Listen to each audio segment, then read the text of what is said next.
watu hawa wa aina 5 hawawezi kufanikiwa kamwe. Kama unajua basi na wewe una hizi tabia, jua kwamba wewe kufanikiwa kwako itakuwa ni ngumu sana.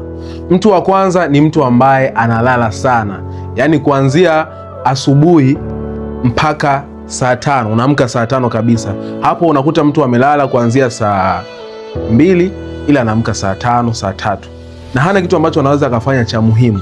Lakini mtu wa aina ya pili ni mtu ambaye ana visingizio, labda anaweza akapata fursa aina fulani ila akawa na visingizio vingi kabisa. Mtu huyu ni ngumu sana kufanikiwa. Mtu wa aina ya tatu ni mtu ambaye hapendi kuona mwenzake anafanikiwa. Yaani wewe ukiona mwenzako anafanikiwa basi na wewe kuna ile roho fulani ya chuki ambayo inakuwa inaingia moyoni mwako. Lakini mtu wa aina ya 4 ni mtu ambaye hana kitu chochote ambacho anakiuza kwa watu. Sikia nikwambie, hauwezi kufanikiwa kama hauna kitu ambacho unakiuza kwa watu ili wakupe pesa au ili wakupe faida ambayo inaweza ikakusaidia. Sasa hakikisha kama wewe ni kati ya mtu ambaye una hizi tabia mojawapo kati ya hizi ambazo nimezitaja, unaepukana nazo kwa sababu huwezi kufanikiwa. Hebu tuambie, mtu mwenye tabia ya 5 ni mtu mwenye tabia gani?